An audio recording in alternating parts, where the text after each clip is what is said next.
Hello, my name is Sam, and I am here talking to Dipsea runners on behalf of the race. Today I'm on Zoom with Stephanie Howe, who's a first-time Dipsea racer in the 111th Dipsea. How are you doing, Stephanie? Good, good. Thanks for having me. Yeah, I'm really excited to talk to you about the Dipsea. I've personally seen you running before at Western States, but I was wondering for people who are interested in you as a newcomer to the Dipsea about your running background, what got you started running, and eventually what drew you to the Dipsea race itself. Yeah, I've been a runner most of my life. I did it as a high school kid growing up in Minnesota. I was more of a cross country skier. That was my background and like the sport I wanted to do, but was also a good runner. And after college, I found a love for the trails. I moved out to Montana and then to Oregon, and just really fell in love with trail running. And once you get started running trails, it's kind of like, ooh, the longer runs are more appealing, and you want to test yourself and try ultras and keep moving on up in distance. So that's kind of how I fell into the longer ultras. Western States was my first 100-mile race in 2014. And that was a really cool experience and one of my favorite races to date. The Dipsea is totally out of my element in terms of like, it's short, it's fast, it's quirky, but I'm so excited about it. And I think I learned about the race before I was a trail runner. I think I read an article in Runner's World when I was like 18 on a plane going somewhere and was like, what is this race? It's so cool. And then when I moved down to California in 2020, I was like, I need to do this race. So I'm really excited to be able to toe the line this year. It's going to be my first time, and I feel like it's a rite of passage to be a local here. So I'm trying to earn that right.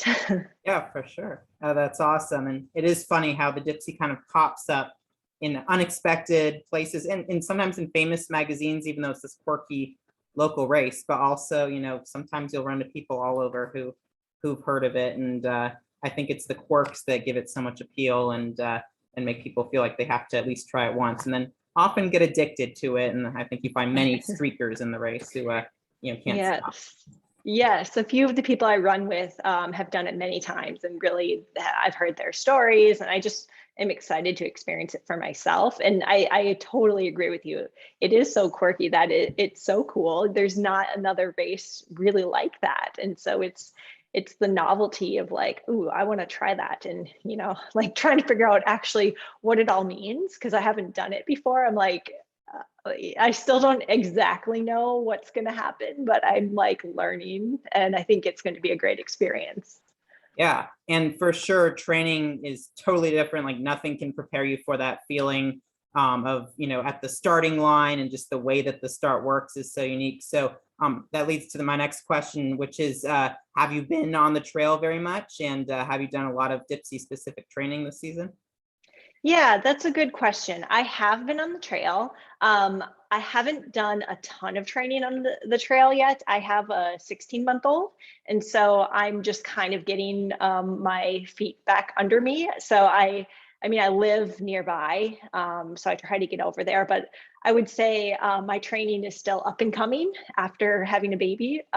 But I am trying to make a point to get there at least once a week and just remember where all the things are. And oftentimes I'll just go up to cardiac and back because I feel like from the people I've talked to, that's like, the key to the race is being able to get up to cardiac fast. And then I need to learn the shortcuts on the way down. Hopefully I'll do that sometime soon. But yeah, I've really been enjoying getting on the trail, and it's so unique, the different sections. And I think that's really cool too, of like, oh, now we're in the rainforest, or now we're in I don't even know all of them, but just how many different segments there are pieced together.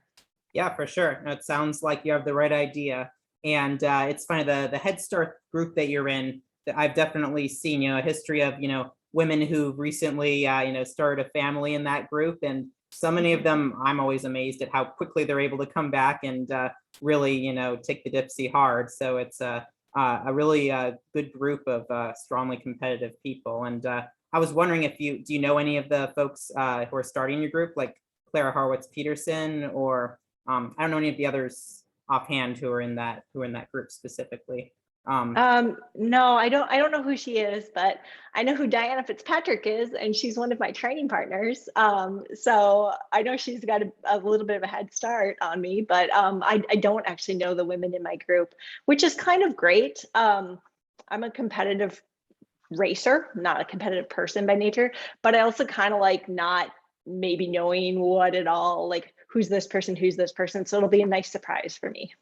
Yeah, for sure. And I think once you've done it once, then you kind of have an idea of maybe if you're having a fast race or not as fast race, about where you should be passing different runners. And it's definitely, it's got, throughout the whole race, you have a different feel for each section depending on, where you're passing the top competitors and everything. So Totally. cool. I think this will be a bit of a learning curve. It probably won't be my fastest. I think you have to do it to know, right? And just like you said, you learn where you can pass people, where to push harder, where to go easier. And so, yeah, I think I am going to learn that.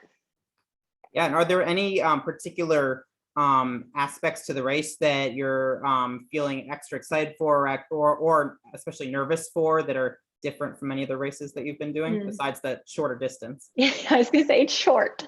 You have to go hard from the start, but not too hard, because I think you can really just tax yourself on those stairs. Yeah. I'm excited for the climb after you get to Muir Woods. I'm good at the long, grindy climbs, so that'll be a place for me to really shine, I think. I'm not gonna lie, I'm most excited to see the finish line.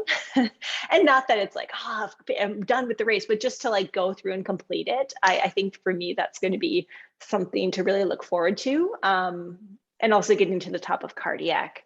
Last year, I wasn't able to race, and I rode my bike actually from home and rode it to Cardiac and just watched everyone come up and over. And I was like, this looks like, I know they're suffering right now, but this looks so cool. Like, what a cool point to watch the race. Yeah, it's really nice. And I do believe that many of them will give an extra burst of energy when they come to the top of Cardiacs. They look a lot faster coming up that last bit of hill than Yeah. they might actually be.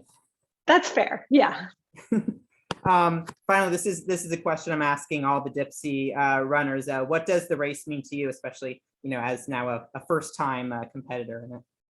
Yeah, I have so much respect for the race. I've heard about it, a long time ago, and then moved here and met people that have raced it many times. And so I think it's a really cool event, and kind of approaching it like I did Western States. It's unknown. I don't know. I've never done this, but so much respect for the race itself, the people who have done it before me, the people who have shared information, and I'm just really honored to have the opportunity to start and to be able to have my race, have my day to check out the course. So yeah, I'm just excited about it.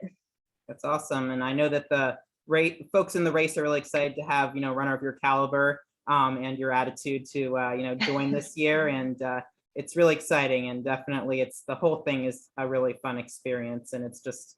I mean, it's like the Super Bowl, like, in Marin, like it's just this big event, like more fun than any festival that I've been to. I think it's yes, cool. yes, I'm sure. There was a race in Bend called the Pull Pedal Paddle. That's like the Olympics of Bend, and that's what it seems like a parallel to the Dipsea in terms of the excitement of the community. And it was like people could do amazing things. They could actually win Olympic gold medals, but they were known in Bend for being Pull Pedal Paddle champ.